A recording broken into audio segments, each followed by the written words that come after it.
Bom dia, povo amado. Estamos nesse sábado seguindo uma nova etapa do nosso devocional, estudando as cartas de Pedro. Então, muita coisa para aprender com Pedro. Nós começamos ontem o primeiro capítulo da primeira carta e hoje nós damos seguimento ainda nas primeiras cartas de Pedro, no capítulo 2, onde tem muita coisa para a gente aprender, né? Nós voltamos a relembrar coisas que fala lá em Mateus, né? Sobre a pedra angular e muita coisa boa. Vamos começar lendo, porque esse capítulo é um pouquinho maior. Capítulo 2 tem mais coisas para a gente ver. O primeiro momento dele, deixa eu só colocar aqui o nosso assunto. Seja bem-vindo, Isabel. Pedro, já vem para o devocional, já traz Bíblia, já abre das cartas de Pedro, no capítulo 2.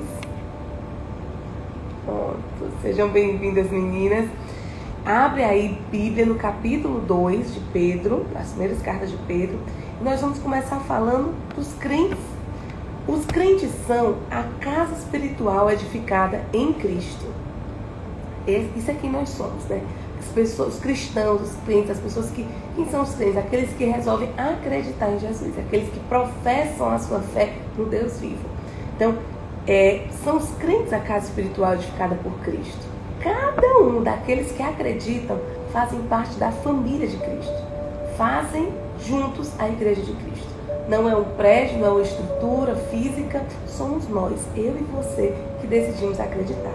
E aí no capítulo 1 já fala assim: despojando-vos, portanto, de toda maldade de dolo, de hipocrisias, invejas e de toda sorte de maledicências, desejai ardentemente, como crianças recém-nascidas, o genuíno leite espiritual, para que por ele vos seja dado crescimento para a salvação, se é que já tendes a experiência de que o Senhor é bondoso.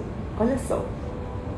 O que aqui fala, gente? Assim como uma criança recém-nascida busca o leite materno para se nutrir, para se alimentar como uma necessidade física e vital para a sua vida. Assim somos nós, igreja de Cristo. Assim devemos ser nós, igreja de Cristo, buscando o Deus vivo, né? Se despojando, tirando de nós toda maldade, todo dolo, toda culpa, toda hipocrisia, toda inveja que possa existir ainda atrelado à natureza humana. Então, tirando tudo isso, o que fica é o desejo ardente de conhecer mais de Deus, de buscar e de entender e de aprofundar na sua palavra, como um recém-nascido que busca o leite materno, que busca o seio de sua mãe, chegando-vos para ele a pedra que vive, rejeitada sim pelos homens, mas para com Deus eleita e preciosa. Então é essa busca incessante por Deus que foi rejeitado por muitos, né? Que tem na sua história de vida uma história de rejeição, como muitos de nós humanos temos aspectos da nossa vida em que nós fomos rejeitados, né? Situações em que você viveu sentimentos de rejeição, de abandono. O próprio Cristo foi rejeitado. Ele que era para ser aquele mais buscado, mais almejado, mais querido, quantas vezes foi rejeitado? Mas pelos homens, não por Deus. Por Deus, eleito e precioso. Assim foi Jesus, eleito e precioso por Deus. Assim somos nós para Deus. Também vós mesmos, como pedras que vivem, sois edificados casa espiritual, para ser de sacerdócio santo. Olha que interessante. Para ser de sacerdócio santo, independente dos nossos pecados, né? Jesus nos colocou ali no centro, em intimidade com Ele, né? Nós não precisamos de intermédios para chegar até Ele. Não importa como esteja a nossa vida, não importa a nossa situação de pecado. É um sacerdócio real. Nós fomos edificados casa espiritual para ser de sacerdócio santo, a fim de oferecer sacrifícios espirituais agradáveis a Deus, por intermédio de Jesus Cristo. Pois isso está nas Escrituras. Olha o que está nas Escrituras. Eis que ponho em Sião uma pedra angular. Eis que ponho em Sião uma pedra angular. eleita e preciosa, e quem nela crê não será de modo algum envergonhado. Então essa fé, essa crença, é acreditar. Aqueles que acreditam na pedra angular, eleita e preciosa por Deus, de modo algum serão envergonhados. De modo algum serão envergonhados. Para vós outros, portanto, os que credes, é a preciosidade. Mas para os descrentes, a pedra que os construtores rejeitaram, essa veio a ser a principal pedra, a pedra angular. E pedra de tropeço e rocha de ofensa. São estes os que tropeçam na palavra, sendo desobedientes para os que também foram postos. Então, quantas vezes, né, as pessoas colocaram e pararam a palavra do Senhor e deixaram de aprofundar, e deixaram de acreditar, e deixaram de viver a palavra, olhando para a palavra como pedra de tropeço, como algo ruim. Por quê? Por falta de fé, por falta de coragem de mergulhar nessa palavra, de acreditar que aqui traz a vontade do Senhor, que aqui é a palavra viva de Deus, e que é aqui que nós devemos nos embasar, nessa palavra. E aqui fala assim: vós, porém, sois raça eleita, sacerdócio real, nação santa, povo de propriedade exclusiva de Deus, a fim de proclamardes as virtudes daquele que vos chamou das trevas para a sua maravilhosa luz. Vós sim, que antes não erais povo, mas agora sois povo de Deus, que não tinhas alcançado misericórdia, mas agora alcançaste misericórdia. Então não importa quem nós éramos no passado, não importa tudo que nós vivemos até aqui, mas Deus nos escolheu povo santo, né? Povo eleito, raça eleita, sacerdócio real, propriedade exclusiva de Deus. E por misericórdia nós não temos intermediários. Nós podemos buscar e encontrar o próprio Cristo a qualquer hora, porque a presença dele é viva em nós e viva na palavra que nós devemos buscar de dia e de noite. Seja bem-vinda, Eugênia, Moniquita, Mônica, seja bem-vinda. E é isso que nós estamos falando aqui. E nas cartas de Pedro, né, no capítulo 2, segue falando a vida exemplar cristã, deveres para os não crentes e para com as autoridades. Olha os deveres, que não é uma vida feita só de direitos, né? De reivindicação de direitos. É uma vida feita também de deveres. É uma vida exemplar cristã. É isso que nós devemos buscar. E no capítulo 11 fala assim: amados, exorto-vos como peregrinos e forasteiros que sois, a vos absterdes das paixões carnais que fazem guerra contra a alma, mantendo exemplar o vosso procedimento no meio dos gentios, para que naquilo que falam contra vós outros, como de malfeitores, observando-vos em vossas boas obras, glorifiquem a Deus no dia da visitação. Então aqui é para a gente lembrar, todos os dias, através da palavra, nós vamos obter a energia necessária para nos abster das coisas do mundo, dos desejos da carne, das guerras que nós travamos contra o mundo, e a favor de Deus, a favor de viver a palavra. É isso que nós devemos viver. Bom dia, Claine, seja bem-vinda. Então esse é o nosso papel. A vida exemplar do cristão é isso, gente, é essa eterna luta. Luta contra as coisas do mundo, luta contra os desejos da carne, luta contra os apegos a esse mundo carnal. Essa é a nossa vida, né? Isso não pode ser algo que nos canse, que nos desmotive, não. Isso é para ser algo que nos energiza a sermos mais de Deus. Mas para conseguir, nós devemos buscar na palavra a força, o ímpeto, a energia necessária. No versículo 13 fala assim: sujeitavos a toda instituição humana por causa do Senhor, quer seja o rei como soberano, quer as autoridades como enviadas por ele, tanto para castigo dos malfeitores, como para o louvor dos que praticam o bem. Porque assim é a vontade de Deus, que pela prática do bem façais emudecer a ignorância dos insensatos, como livres que sois, não usando, todavia, a liberdade por pretexto da malícia, mas vivendo como servos de Deus. A liberdade nos foi dada por Deus, gente. É liberdade, não é libertinagem. Quantas vezes as pessoas confundem isso? Né? Somos livres, sim, mas que nós possamos escolher bem, que nós possamos usar bem a nossa liberdade, que nós possamos escolher pelos caminhos retos do Senhor, pela vontade de Deus, pela busca da sua palavra, pela intimidade cada dia maior com Ele. Né? Então a liberdade, sim, a nossa liberdade, ela vem de Deus, é da vontade de Deus, mas que a gente possa usar essa liberdade para nos aproximar de Deus, e não para viver na ignorância, e não para cedermos aos desejos carnais, às coisas do mundo. Tratai todos com honra, amai os irmãos, temei a Deus e honrai ao rei. Então olha só, olha essa frase aqui final, o versículo 17. Tratai todos com honra. Vamos lembrar disso, é preceito do Senhor. Tratai todos com honra, amai os irmãos, com o amor que nós dizemos ter pelo próprio Deus. Amai aos irmãos, como nós devemos amar a nós primeiro. Temei a Deus, honrai o rei. Temer a Deus, gente, não é ter medo do Senhor, mas temer a Deus é aquele temor santo, sabe?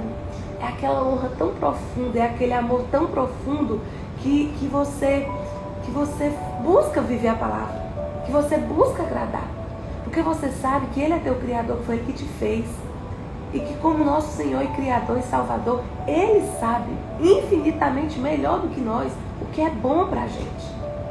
Então, quando Ele nos direciona, quando Ele nos exorta, quando Ele nos endireita os caminhos, através da sua palavra, nos dizendo como devemos viver e seguir o caminho, é para o nosso bem, é por amor. Então, é por isso que nós devemos temê-lo em tudo, buscar jamais desagradá-lo, honrá-lo em tudo, e nos enxergarmos como filhos do Rei, que temos a liberdade que Ele nos dá, mas não a liberdade para ser usada com libertinagem, mas uma liberdade santa, para escolhê-lo sempre mais, para escolher o caminho certo. É isso mesmo. Deixa eu ver o que a Clarinha disse aqui. A vida do cristão é uma eterna luta mesmo. O mundo levanta seguidores contra os cristãos a todo momento, mas Deus nos chama a levantar-nos também, nos chama a ir em busca dos seus filhos amados. É isso mesmo. Nos busca a sermos não apenas aqueles que buscam a salvação da nossa própria alma, mas Deus nos levanta, como a Clarinha está falando, para sermos aquelas pessoas que não se alegram em ir sozinhos para o céu, mas que buscam levar outros para o céu junto conosco. Que a gente não se alegra a livrar apenas a nossa alma das maldições desse mundo perdido, mas que a gente busca salvar outras almas para Cristo. E é por isso que nós estamos aqui, porque a nossa missão é grande, meus amigos, e a nossa missão nunca cessa. Enquanto houver vida, nós devemos estar buscando levar a palavra de Deus para as pessoas. Liberdade é poder dizer sim ou não, né? É saber discernir, é isso mesmo, Pai. É saber dizer sim para Deus e não para o mundo. É ter coragem de dizer não para o mundo. É ter coragem de dizer não para a carne. É não dizer assim, ó, eu não consigo, é mais forte que eu. Gente, quando eu digo dizer não para o mundo, é dizer não para o pecado. Isso é uma época tão propícia para isso, né? Nós estamos nos preparando para entrar no período de quaresma. E é um período de redenção, é um período de confissão de pecados, é um período de mortificação da carne, de reconciliação com Deus e com as obras do céu. Então é um período de nós revisitarmos aquilo que está nos prejudicando no caminho para o céu. E é um período muito propício para a gente viver isso. E aí na terceira parte aqui, e última parte do capítulo 2, fala sobre a vida exemplar cristã, os deveres do que prestam serviço a outra. Olha como é que deve ser visto esses serviços, né? A partir do versículo 18 fala assim: servos, sede submissos com todo o temor ao vosso Senhor, não somente se for bom e cordato, mas também ao perverso, porque isso é grato, que alguém suporte tristezas, sofrendo injustamente por motivo de sua consciência para com Deus. Olha só, gente, nós devemos honrar a palavra de Deus, nós devemos seguir a palavra de Deus, nós devemos fazer o que é certo e justo. Não é quando as coisas parecem boas para nós. Essa submissão à vontade de Deus, ela deve ser sempre, em todo momento, né? Esse temor a Deus, ele deve existir mesmo quando a gente não entender o que Deus está nos pedindo, essa certa obediência, mesmo quando não nos parecer bom ou cordato servir dessa forma, né? Mesmo quando parecer perverso, difícil, nós precisamos buscar servir com gratidão, com alegria. Porque quem serve a Deus serve com gratidão, serve com alegria, né? Que nós possamos suportar todo tipo de tristeza, todo tipo de sofrimento, todo tipo de injustiça que o mundo nos oferece. Porque existe uma recompensa perfeita para aqueles que escolhem e optam por Deus, né? Pois que glória há se pecando e sendo esbofetados por isso, o suportais com paciência. Olha essa pergunta. Pois que glória há se pecando e sendo esbofetados por isso, o suportais com paciência. Se entretanto, quando praticais o bem, sois igualmente afligidos e o suportais com paciência, isto é grato a Deus. Porquanto para isso mesmo fostes chamados, pois que também Cristo sofreu em vosso lugar, deixando-vos exemplo para seguirdes os seus passos. Olha só, Cristo morreu no nosso lugar. Cristo remiu os nossos pecados pela morte de cruz. Portanto, para isso mesmo fostes chamados, pois que também Cristo sofreu em vosso lugar, deixando-vos exemplo para seguir os seus passos, o qual não cometeu pecado, nem dolo algum se achou em sua boca. Pois ele, quando ultrajado, não revidava com o traje, quando maltratado, não fazia ameaças, mas entregava-se àquele que julga retamente, carregando ele mesmo em seu corpo, sobre o madeiro da cruz, os nossos pecados, para que nós, mortos para os pecados, vivamos para a justiça. Pois suas chagas fostes sarados. Olha só, pelas chagas de Cristo é que nós fomos sarados, gente. Isso é um mistério vivo da cruz. É o amor maior do mundo, que é o amor que Cristo nos mostra pela morte de cruz. Aí a gente às vezes não quer amar, sabe? Não quer amar na diferença, não quer amar na dificuldade, não quer amar naquele que nos reprime, aquele que nos humilha. Quantas vezes nós precisamos amar aquela pessoa que nos diminui, que nos humilha, que não é bondoso conosco, que não parece justo amar aquela pessoa.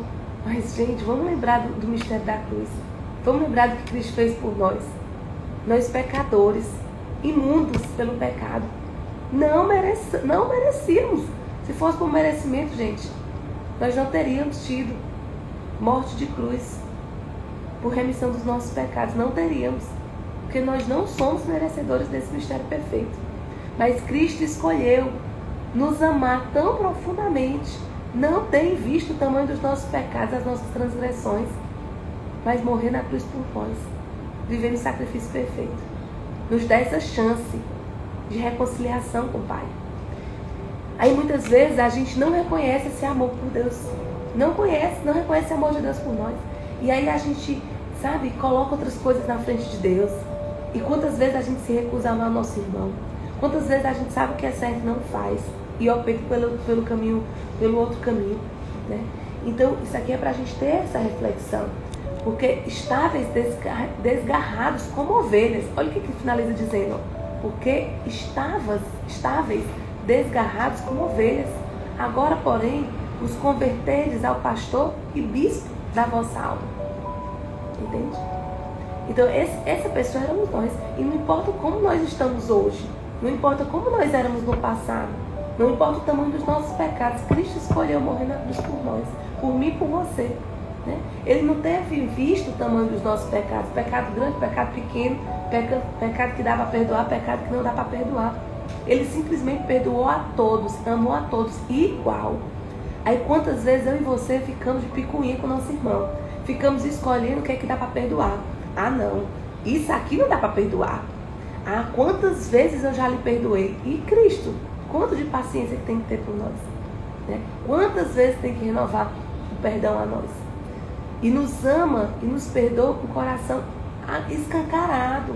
E quantas vezes nós ficamos limitando a quantidade de perdão, o que é que dá para perdoar, o que é que não dá, evitando as pessoas, deixando de ministrar a palavra, deixando de viver o exemplo de Cristo, deixando de ser exemplo de Cristo para os outros.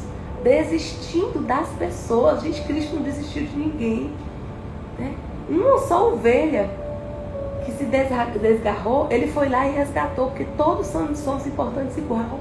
E a gente muitas vezes fica querendo fazer eleição de pessoas, fica querendo escolher o que dá para perdoar, o que não dá, quem merece o amor, quem não merece, de que forma nós podemos amar, o que não podemos amar.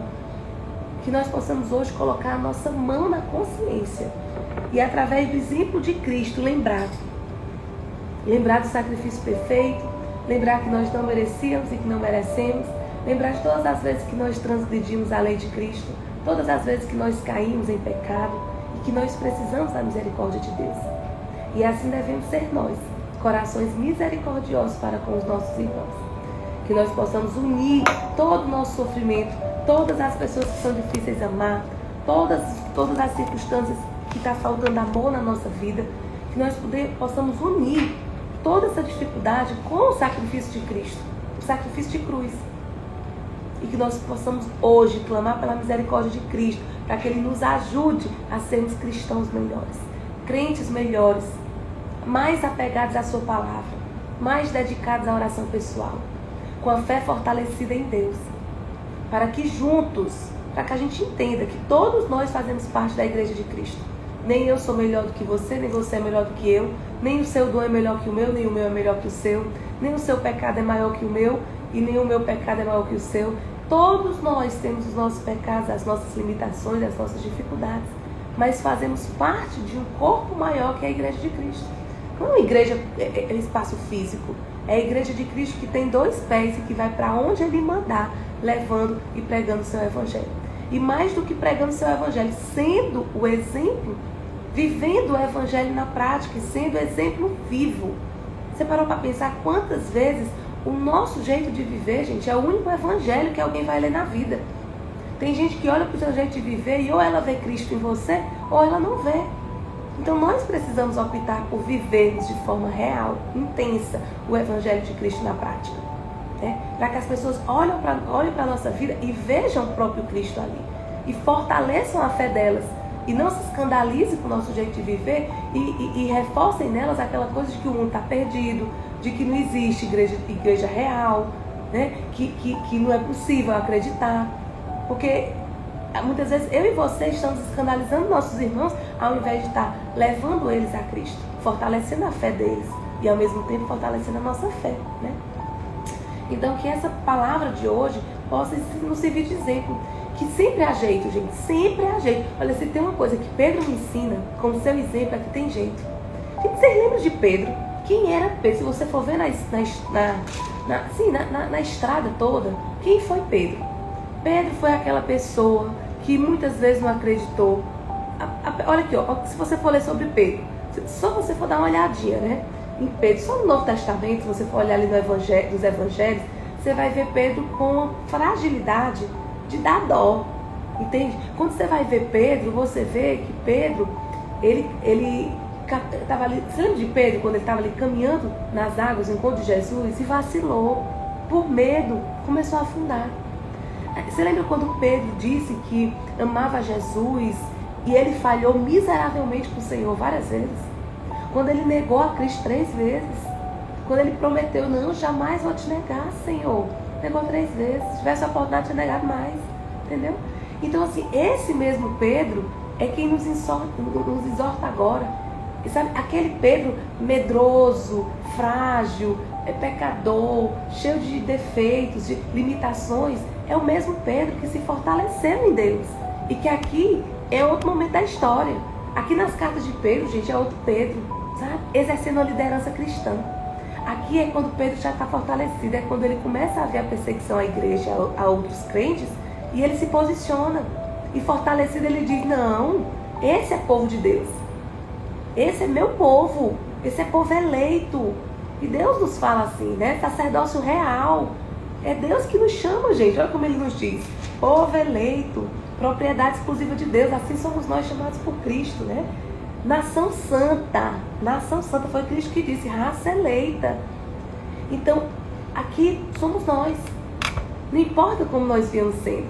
Fracos, deixando para depois, né? Sem conhecer a palavra. cristão morno, não importa como nós viemos sendo. A decisão de viver para Cristo, ela pode ser a qualquer momento. E esse é um tempo propício.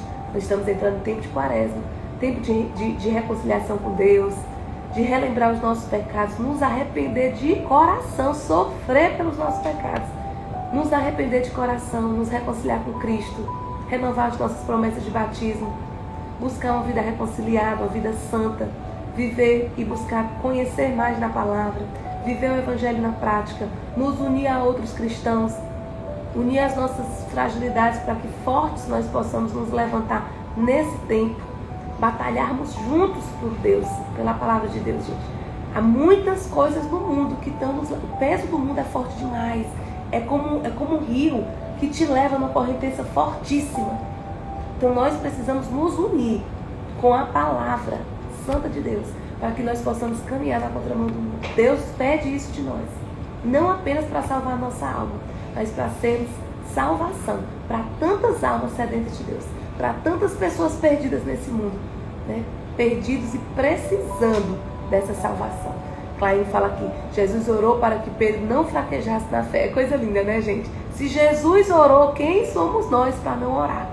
Quem somos nós para negligenciar o poder da oração, da intercessão, né? Então que nós possamos hoje, né, colocar os nossos joelhos no chão, nos curvar diante do Senhor, nos humilhar dos nossos pecados, nos arrepender de coração e pedir: Senhor, me reconcilia contigo hoje, me aproxima dos meus irmãos de fé, que a minha vida seja exemplo vivo do teu Evangelho. Eu quero viver o teu amor, eu quero ser o teu amor, Cristo. Me ajuda nisso. E Deus nos fala na sua palavra: pedi e recebereis. Então, se pedis de todo o coração, sim, Ele te dará. Tenha fé, amigos. Hoje nós somos chamados aqui para fortalecermos a nossa fé, para reanimarmos em Cristo e vivermos o Evangelho na prática. Então, que Deus abençoe. Claís, seja bem-vinda. Que Deus abençoe Eugênia, Claíse, Mônica, todos aqueles que passaram aqui, que estão aqui. Que Deus abençoe a vida de vocês, o sábado, o final de semana, esses dias de feriado, né, de carnaval, que nós precisamos fortalecer a nossa fé. Busque esse período de recolhimento, muitos do trabalho, né, que vão estar ausentes do trabalho, para se fortalecer em Deus, para alimentar a nossa fé. Um beijo no coração de vocês. Lembrando que amanhã é domingo, não teremos devocional, dia do Senhor. Busquem suas igrejas, cultos, missas, pregações, mesmo que online, para aqueles que não podem estar no presencial. Vivam mais intensamente a oração em família e a leitura da palavra. E na segunda-feira nós retomamos o capítulo 3 das cartas de Pedro. Combinado? Então, beijo no coração de vocês. Até segunda.